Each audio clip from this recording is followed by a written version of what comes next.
విచిత్రాల నిధి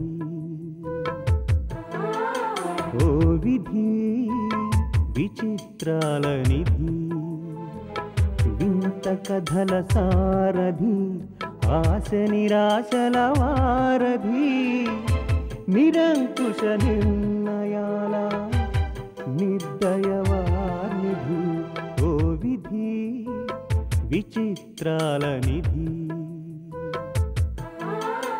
ఓ విధి విచిత్రాల నిధి. దీపక్కి చెప్పకుండా స్టాక్ ఎందుకు డైవర్ట్ చేసావు? ఇదిగో ఈ బ్యూరోక్రసీయే దేశం డెవలప్ అవ్వకపోవటానికి కారణం. అసలు లోపం ఇక్కడే ఉంది. పెన్సిల్ కావాలన్నా, పెన్నులు కావాలన్నా వాచ్మెన్ దగ్గర నుంచి మేనేజ్మెంట్ వరకు అందరి పర్మిషన్లు తీసుకోవాలి. ఇండివిజువల్గా ఏ డెసిషన్ను తీసుకోవడానికి లేదు. ఇంక ఈ వ్యవస్థ ఏం బాగుపడుతుంది? అన్ని విషయాలు తెలిసిన వాడిని కాబట్టి, అనుభవం ఉన్నవాడిని కాబట్టి ఓ తెలివైన నిర్ణయం తీసుకున్నాను. అదేమన్నా క్రైమా? I'm sorry madam. అంతలా వ్యక్తిత్వాన్ని చంపుకొని ఉద్యోగాలు చేయలేం. ఈ విషయం దీపక్ గారికి చెప్పండి. ఆఫీస్ ప్రొసీజర్లో ఉన్న లోపాన్ని సరిదిద్దితే తప్ప కంపెనీ బాగుపడదు. బృహస్పతి, నువ్వేంటి, నీ పోస్ట్ ఏమిటి? నీకు అప్పచెప్పిన పనులు చేయకుండా అనవసరమైన విషయాల్లో జోక్యం చేసుకోవడం నువ్వు చేసిన తప్పు. మీరు కూడా అలా అంటారేంటి మేడం? కంపెనీ ప్రయోజనం దృష్ట్యా ఓ ఉన్నత స్థాయి నిర్ణయం తీసుకున్నాను. నిర్ణయాలు తీసుకోవాల్సింది నువ్వు కాదు, దీపక్. ఈ కంపెనీ ఎవరిదో తెలుసా? దీపక్ది. ఏది మంచో ఏది చెడో దీపక్ తెలుసు. నిన్న కాక మొన్న జాయిన్ అయ్యో, నీకేం తెలుసని? దీపక్ సుధాకర్ అనుభవం ముందు నువ్వెంత? నీకేదైనా మంచి అనిపిస్తే దీపక్ చెప్పాలి, పర్మిషన్ తీసుకోవాలి, ప్రొసీడ్ అవ్వమంటే అవ్వాలి. అంతేకాని ఎవరు మట్టుకు వాళ్ళు నిర్ణయాలు తీసుకుంటే ఏ కంపెనీ నడవదు. అయినా ప్రతి కంపెనీకి కొన్ని పద్ధతులు, డిసిప్లిన్ ఉంటుందని కూడా తెలీదా నీకు? అయినా తప్పు చేసి పొరపాటయిందని ఒప్పుకోక ఏదేదో మాట్లాడతావేంటి? ఓకే మేడం, నా తెలివితేటల్ని మీరైనా గుర్తించి గౌరవిస్తారనుకున్నాను. కానీ మీరు కూడా నేనే తప్పు చేసినట్టు మాట్లాడుతున్నారు. అయినా మీకు చెప్పింది చెప్పినట్టు చేసే పని వాళ్ళు తప్ప మేధావులతోనూ టాలెంట్ ఉన్న వాళ్ళతోనూ అవసరం లేదు. మేధావులెవరూ తప్పు చేసి ఎంత మూర్ఖంగా వాదించరు. దీపక్ మంచివాడు కాబట్టి నువ్వు చేసిన పని వల్ల నష్టం వచ్చినా మాటలతో వదిలేశాడు. అదే ఇంకొకరైతే నిన్ను ఉద్యోగం నుంచి తీసి పారేసేవాళ్ళు. తీసేస్తే ఏమిటి మేడం? గుర్తింపు లేని చోట పని చేసినా చేయకపోయినా ఒకటే. అయినా తుమ్మితే ఊడే ముక్కును పట్టుకుని ఎన్నాళ్ళని వేలాడతాం. ముందు నువ్వు నోరు మూసుకుని బయటికి పో. వెళతావా లేదా?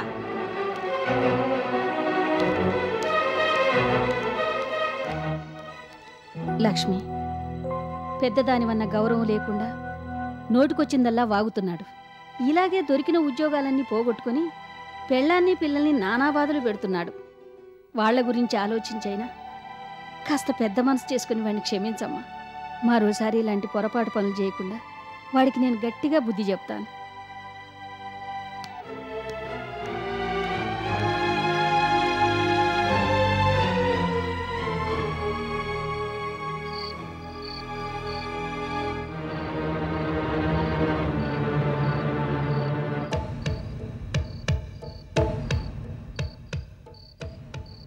ఇక్కడ కూర్చున్నావే, భోజనానికి తగలడు.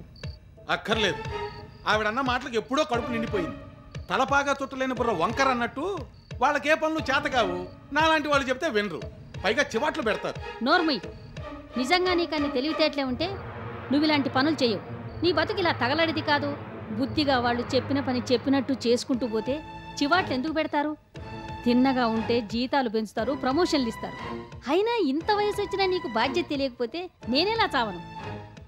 నా ముఖం చూసి ఊరుకున్నారు గాని లేకపోతే నువ్వు చేసిన తప్పుడు పనులకు ఎప్పుడో తన్ని బయటికి గెంటేసేవాళ్ళు. అయినా మంచి మర్యాద లేకుండా పెద్దవాళ్లతో మాట్లాడే పద్ధతి ఇదేనా? ఇదేనా నీ చదువు? ఇదేనా నీ సంస్కారం? వాళ్ళిచ్చే జీతంతోనే నీ పెళ్ళాం పిల్లలు బతుకుతున్నారు కానీ నీ దిక్కుమాలిన తెలివితేటలతో కాదు. వాళ్ల మంచితనమే నీకు కూడా ఇంత కూడు పెడుతుంది. ఆ సంగతి గుర్తుంచుకో. బయటికెళితే పైసా కూడా పనికిరావు. వాళ్ళేదో జాలిపడి ఉద్యోగం ఇచ్చారు. బుద్ధిగా చేసుకుంటే బాగుపడతావు, లేకపోతే అడుక్కు తినిపోతావు. నేను ఇంతలా చెప్తుంటే దిక్కులు చూస్తావేంట్రా? చెప్పేదేమైనా అర్థమవుతుందా? నీకోసం కాకపోయినా పిల్లల కోసమైనా జాగ్రత్తగా ఉంటే మంచిది. గుర్రం గుడ్డిదైనా దానా తప్పదుగా. భోజనానికి పద. అక్కర్లేదు, నువ్వు వెళ్ళు. నీ కర్మ. గుర్రం గుడ్డిదైనా దానా తప్పదా? నేను మీ అందరికీ గుడ్డి గుర్రంలా కనపడుతున్నానా? చెప్తా. నేనేమిటో, నా తెలివితేటలేమిటో, నా సత్తా ఏమిటో తొందరలోనే చూపిస్తా. ఈ బృహస్పతి గుడ్డి గుర్రం కాదు, జాక్పాటు గురవని మీ అందరికీ తెలిసొచ్చేలా చేస్తాను. Every dog has its day. నాకు ఓ మంచి రోజు వస్తుంది. అప్పుడు చూపిస్తాను నా ధడాకా.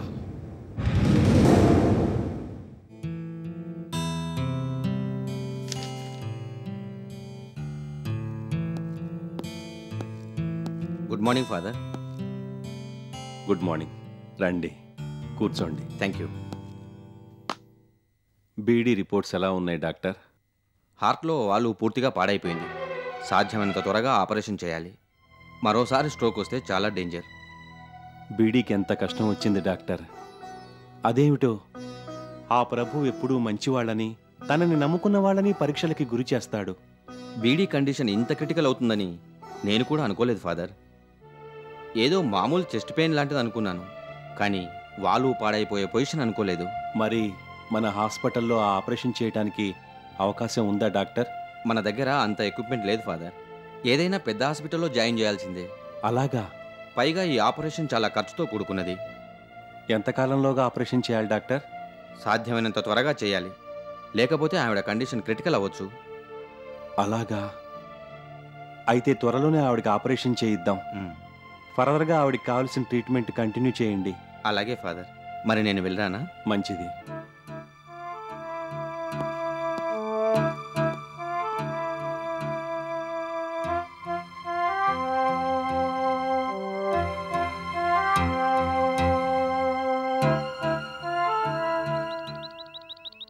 మీకు ఎన్నిసార్లు చెప్పాలి డబ్బు ఇవ్వడం కుదరదని? ఇక్కడ డబ్బులు ఏమైనా చెట్లకు కాస్తున్నాయా, లేకపోతే ఆవిడ సంపాదించిన ఆస్తి ఏదైనా మా దగ్గర మూలుగుతోందా? రోజీ, పరిస్థితిని అర్థం చేసుకోవడానికి ప్రయత్నించు. బీడీకి హార్ట్లో ఒక వాల్వ్ పూర్తిగా పాడైపోయింది. ఇక్కడ చర్చి హాస్పిటల్లో మ్యాక్సిమం ట్రీట్ చేశారు. ఆ వాల్వ్ మార్చాలంటే పెద్ద హాస్పిటల్కి తీసుకెళ్లాలన్నారు. అది ఖర్చుతో కూడుకున్న పని. అందుకే నీ సాయం అర్థిస్తున్నాను. నేనెవరికి సాయం చేయాల్సిన అవసరం లేదు. నువ్వొచ్చి ఆమెను ఎలాగో ఓదార్చలేకపోయావు. ఆపరేషన్కి అయ్యే డబ్బు సర్దుబాటు చేసి బీడీని కాపాడమ్మా. చూడండి ఫాదర్, ఇన్నిసార్లు నాతో చెప్పించుకోవద్దు. నేను మాట అంటే మాటే, దానికి తిరుగులేదు. మా ఇంట్లో ఒకప్పుడు పనిచేసిన పని మనిషి బీడీ. ఆవిడ ఆరోగ్యం గురించి డబ్బు ఖర్చు చేయాల్సిన అవసరం అగత్యం నాకు లేదు. బీడీ మీ ఇంట్లో సొంత మనిషి కన్నా ఎక్కువగా విశ్వాసంతో సేవలు చేసింది. ఎలిజబెత్ గారు కూడా బీడీని పరాయ మనిషిగా ఎప్పుడూ భావించలేదమ్మా. కుక్క ఇంట్లో వాళ్లతో రాసుకు పోసుకుని తిరిగినంత మాత్రాన అది కుక్క కాకుండా పోతుందా? నీ కృతజ్ఞతని ఎంత గొప్పగా చాటుకున్నావమ్మా. చివరికి బీడీని కుక్కతో పోల్చావా? మేమంటే ఆవిడకి విశ్వాసం ఉందని మీరే చెప్తున్నారు కదా. కుక్కకు మించిన విశ్వాసం గల జంతువు ఏదుంది? చాలా అన్యాయంగా మాట్లాడుతున్నావు రోజీ. చూడండి ఫాదర్, మీతో ఆర్గ్యుమెంట్స్ చేసి నా టైం వేస్ట్ చేసుకోలేను. బీడీకి ఒక్క పైసా కూడా ఇవ్వాల్సిన అవసరం నాకు లేదు. పని మనిషిగా మా ఇంట్లో సేవలు చేసినందుకు ఆవిడకి ముట్టాల్సిన డబ్బు ముట్టింది. That's all. ఈ విషయంలో మీరు నాకు మళ్ళీ ఫోన్ చేయాల్సిన అవసరం లేదు. అమ్మా రోజీ,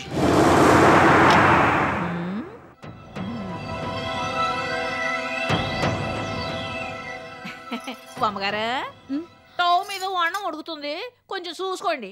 నాను మొదట సినిమాకి వెళ్తున్నాను. అదేంటి, మరి నాకు భోజనం ఎవరు పెడతారు? ఎట్టి తినండి. నేను పెట్టుకుని తినేటట్టయితే నువ్వెందుకు ఇక్కడ? పని మనుషులం కదమ్మా, టైం ప్రకారం పని చేయాలి, కొంపకు పోవాలి. నాకు ఎలాగో కొంపనేది కదా, అందుకే సినిమాకి పోతున్నా. ఏంటి విచిత్రంగా మాట్లాడుతున్నావు? తమకి ఎంత చేసిన ఏటుందమ్మా, పన్ను మనుషులాగే ఉండాలి, ఈ ఇంట్లో మనుషుల్లాగా ఉంటే ఉపయోగం లేదని తేల్చేసినారు కదా. ఏంటి వెటకారంగా మాట్లాడుతున్నాను అనుకుంటున్నావా? లేకపోతే ఏటమ్మా, తమరి ఇంటికి వచ్చిన కాడి నుంచి బీడుగోరు సొంత బిడ్డ కంటే ఎక్కువగా మీకు నానా ఊడికి చేస్తే ఆయమ్మ కట్టకాలంలో ఉంటే ఆదుకోరా? ఎందుకమ్మా జనాలు ఇలా కాల్చుకు తింటారు? అందరూ పని మనుషులు టైం ప్రకారం పనిచేసి డబ్బులు అట్టుకుపోతారు, కానీ మామ మీకు పని చేయటమే కాదమ్మా, ప్రేమ అభిమానాలు కూడా పంచిపెట్టావు. మరి ఆటికి డబ్బులు ఎవరు ఇస్తారమ్మా? పని మనుషులైనంత మాత్రాన వాళ్ళు మనుషులు కాకుండా పోరు, వాళ్ళకు మనుషులు లేకుండా ఉండవు.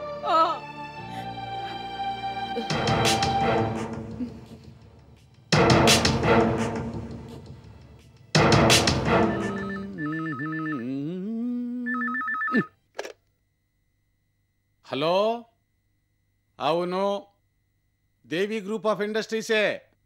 నువ్వెవరో? చర్చి ఫాదరా? అయితే ఏంటట? ఏదో నా సొంత ఫాదర్లా చెప్తావేంటి? ఒంట్లో ఊపిరి లేనట్టు ఆ మాటలేంటో వినపడడం లేదో కాస్త గట్టిగా చెప్పు. లక్ష్మీదేవి గారా? లేరు, రారు, ఎక్కడికి వెళ్ళారో తెలియదు. చెప్తుంటే అర్థం కాదా? ఎక్కడికి వెళ్తారో మాకు బొట్టు కాటుగా పెట్టి చెప్పి వెళ్ళరు కదా. నసాపి పనేంటో చెప్పవయ్యా. ఆవిడతో నేను మాట్లాడాలా? నీ కట్టిన మ్యాటర్ అయితే నాకేంటి? అసలు ఆవిడ ఊళ్ళోనే లేరు, 2 రోజుల వరకు రారు. అర్థమైందా? ఆఫీస్ వర్క్స్తో చాలా బిజీగా ఉన్నాను. మరోసారి ఫోన్ చేసి డిస్టర్బ్ చేయకో.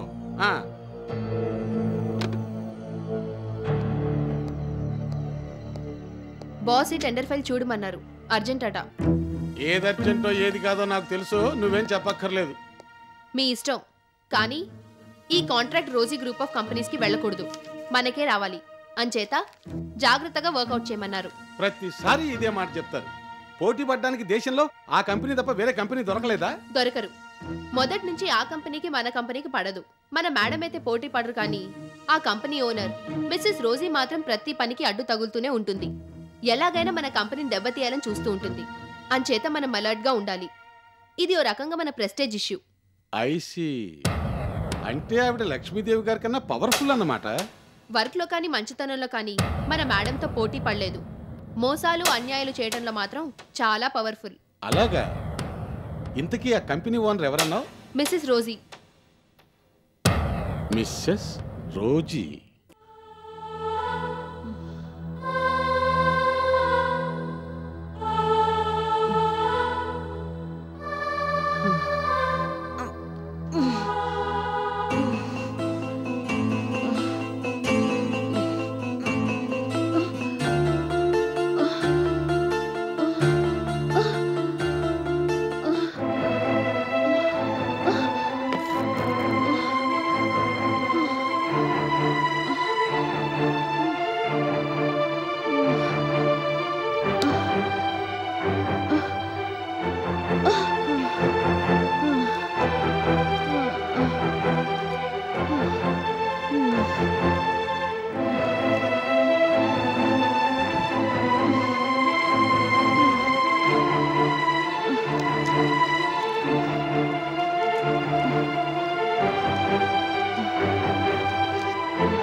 ఏమైంది బీడి? బీడి మంచినీళ్ళు తాగు.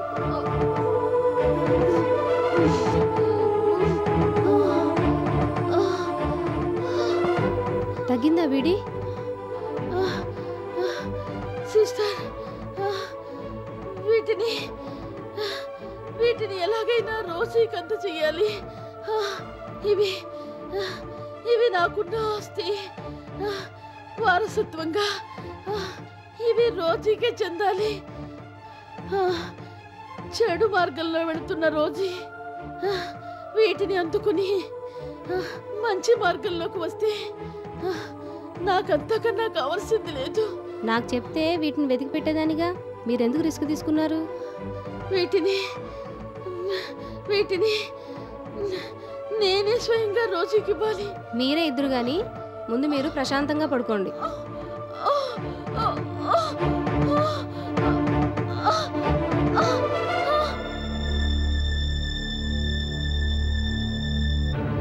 ఫాదర్, బీడికి ఎగశ్వాస వస్తుంది, ఊపిరి పీల్చుకోలేకపోతున్నారు.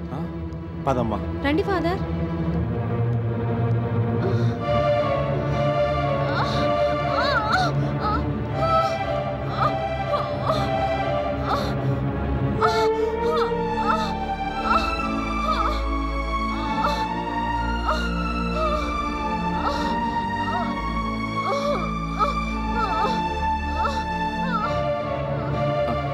పొజిషన్ క్రిటికల్గా ఉన్నట్టుంది. తెలిసిన వాళ్ళందరినీ పిలిస్తే మంచిది. నువ్వు చూస్తూ ఉండు. Okay father.